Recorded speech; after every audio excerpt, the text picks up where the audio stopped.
A number of years ago, when I was pastor still at Zion Lutheran Church, as part of the Synod celebration, annual celebration, I was asked to come with the bishop and some other members of the church, along with a representative from the Red Cliff tribe, to do a land acknowledgement ceremony. Now, if you don't know what a land acknowledgement ceremony is, it is when people stand up and acknowledge that they weren't the first people on this land, and that, in fact, it was taken away from the people who were first. I've decided not to participate in those anymore. I mean, at some point, it just seems to me, well, okay, we acknowledge we stole this land, but we're not going to give it back, which I don't think it would be appropriate to do so at this point anyway. You know, travelers build empires. 900 years or so ago, this whole area was peopled by the Lakota or Dakota people, and then my tribe came in from New York State and chased them out. So I guess we could have a land acknowledgement for them too, but I don't want to go to North Dakota to do that.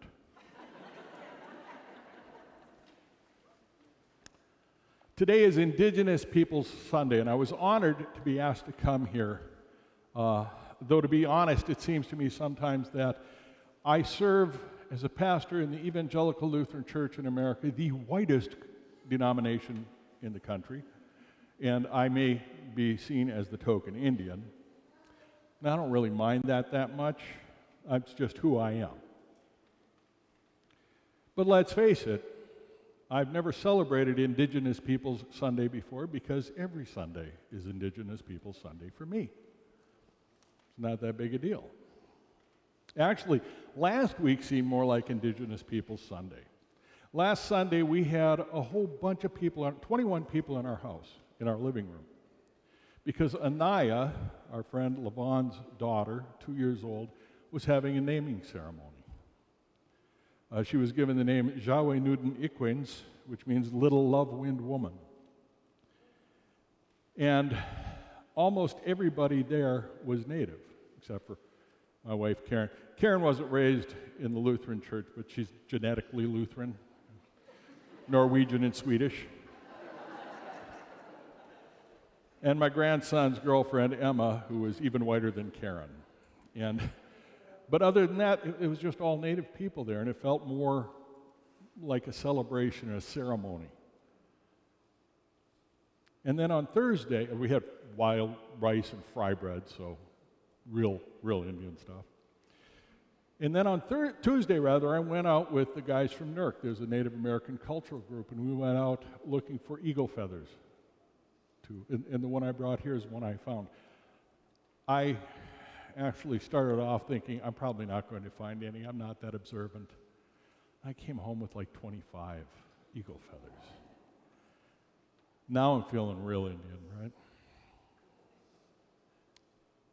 But the closer I got to this Sunday, I got more and more concerned. What do I have to say? That there's some racism in this country? Absolutely is. I mean, there has been. My great-grandfather was taken from his family and sent to Tower, Minnesota, to a boarding school. His brother was taken from the family and sent to Hayward because one of the objects of the boarding schools was to separate families, break up families, and destroy the native culture. This is an effort between the government and the church, the Catholic Church primarily. But the Lutheran Church owns a little bit of a problem, too. A number of years ago, I was asked to leave the church I was serving in Grantsburg. It's a whole story, but neither very interesting nor important. And it took a while for me to find a new call as a pastor. And so in the interim, I ended up going to work in Cloquet at my tribe. I was a health care representative. I was driving people back and forth to medical and dental appointments. And I was also active in the local church in Duluth at Our Savior's. And someone from LSS showed up, Lutheran Social Services, and they talked about the opportunity that was developed. They were building an apartment for homeless youth, because there's a problem with homeless youth. And I thought that's a pretty good deal, and I brought it back up to the folks on the reservation, and I said, look what Lutheran Social Services is doing. Isn't this a good deal? And they kind of went, meh. I thought, why wouldn't you be excited about this? Well, it turns out that as the boarding schools were being closed down, the government developed a new policy. And that was removing the kids from the homes on flimsiest of excuses and sending them either to orphanages or foster care, white foster care, of course. And I know this is true because my Uncle Steve, my Aunt Ruth, and my Aunt Jan all spent time growing up at the St. Joseph Orphanage in Superior, Wisconsin, because they were removed from Grandma's house. And the social service agency that worked so close with the government to accomplish this was Lutheran Social Services. So there's a little distrust. And look, I didn't come here, I don't want to come here today to remind everyone of the shabby history of how the government and the church treated Native people, because I'd rather not sit here and try to make anyone feel guilty. I don't think anybody here did any of that stuff. I've also been reading a book called The Message, not the Eugene Peterson translation of the Bible, but a new book by Ta-Nehisi Coates. And he talks a lot about racism that he's met. But he also said this: my sense is that if I spend more time talking to you than I spend complaining about you, then something wonderful often happens, and then the enlightenment is mutual. We learn from each other. Right? Besides for which, I've been ordained into the ministry of word and sacrament. So if I come to you and talk to you about cultural genocide or cultural differences, I am ignoring what God has called me to do. And I shortchange you, and I shortchange me.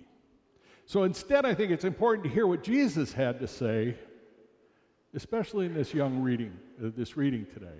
Young man comes up to Jesus, the wisdom keeper, and said, "What do I do to ensure that I stay on the right path?"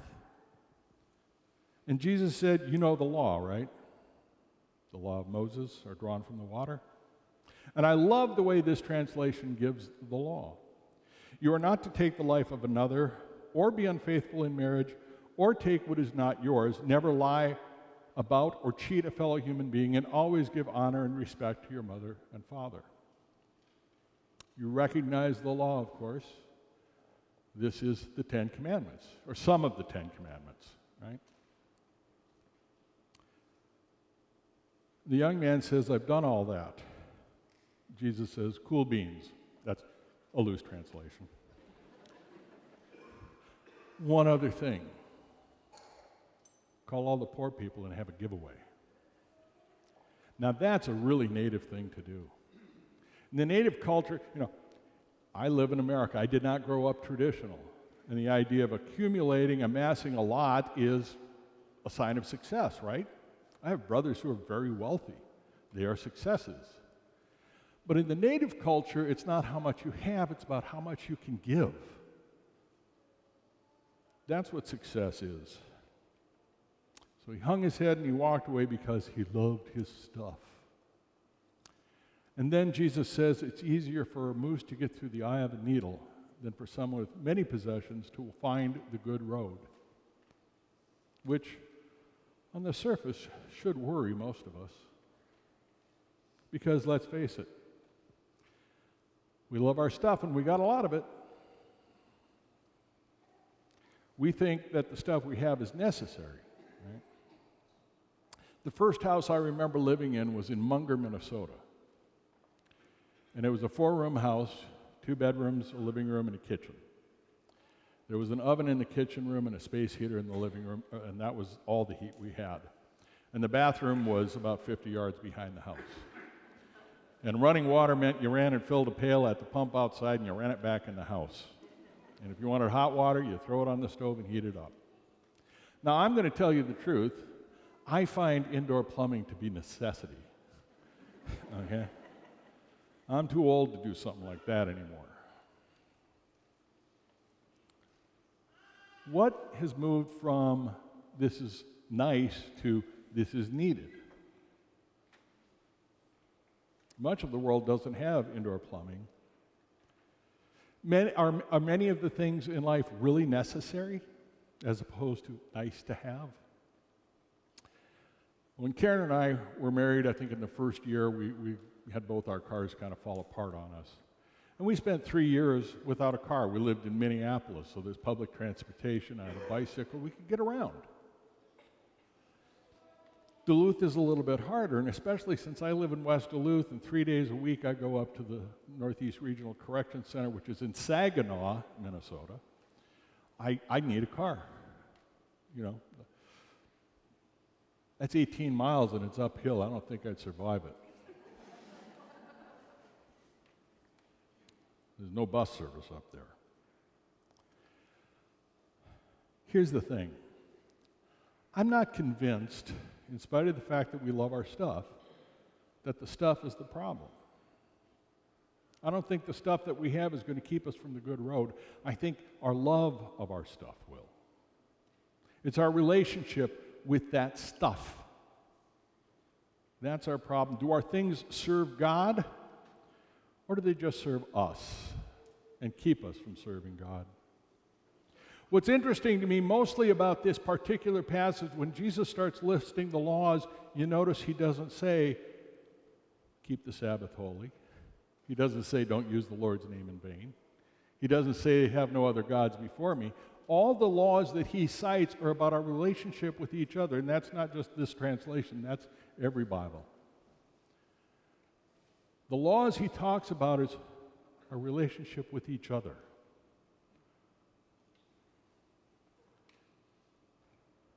What is it that keeps me from serving you? You know, James wrote that faith without works is dead, and I've always struggled with that. And it sounds like works righteousness. I got to earn my way to heaven. But the reality is faith without works is not real faith. If my faith doesn't impel me to do something for my neighbor, then my faith isn't very useful, is it? How we treat our neighbors is a response to our relationship with God. And whatever gets between you and me keeps me from walking the good road. And I do anything, including theology. When I was a baby pastor, I was ordained when I was 44, so I'm not sure I was ever actually a baby pastor. But when I was new in ministry, let's put it that way, I got sentenced to North Dakota. I'm sorry. Called to a church in North Dakota. And in North Dakota, there are two native casinos, one on Turtle Lake and one on Standing Rock. And at some point in the first year I was there, the people at Standing Rock were working with the governor to expand their gaming. Let's call it gambling. Now, also in North Dakota, if you own a bar, you can get a blackjack license. So most of the bars, and I go to a lot of bars, I don't drink, so I have no reason to be there other than if I'm meeting somebody who wants to have a drink while I have a Diet Coke or something. But most of the bars have blackjack tables, so there's gambling all over the state. And the people at Standing Rock are working with the governor to expand their gaming, and I got an email, it was sent out to all the pastors in western North Dakota, from the bishop, Dwayne Danielson, saying, we all know that gambling is sinful. That is a teaching of the Evangelical Lutheran Church in America, and it's handed down to us from Martin Luther, who said that gambling is a form of stealing. You're trying to take what isn't yours. Well, we may argue with Luther's understanding of gambling, and I never encourage anybody to gamble, but if you do, please go to Blackberry, I need the money.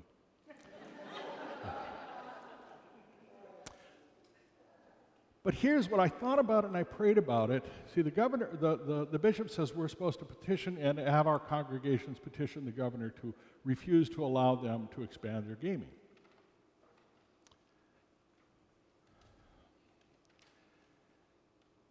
And here's what I wrote back to the bishop. I said, we've taken away their ability to hunt by destroying the buffalo tribe herds. They're on some of the worst land in North Dakota, and North Dakota is not exactly the most fertile land. They have very limited ways to survive. Now, I can agree or disagree. I'm a Lutheran pastor, so I'm going to buy into this idea that gambling is sinful. But what I'm not going to buy into is that telling these people that they can't find a better way to live because my theology says no is a problem. The intention may not be racist, but the result is. They have a method of making their lives less miserable, and we were supposed to oppose that. I won't support or oppose publicly anything that you do, I told the bishop. But when our theology hurts our neighbor, it's time to put down our theology. We need to stop. We are a broken people living in a broken world. There is racism. There's real harm because there's real sin, and as hard as I might try, and as good as my intentions might be, that sin of selfishness is going to raise its ugly little head. The sin of I want is just waiting for a weak moment. But there is one hope, and that hope is in our Creator. God doing for us what we cannot do for ourselves. We come to God as beggars. I can't do this. Can you? For us weak, frail, and floundering humans, we must turn to God to lead us on the right road. Amen.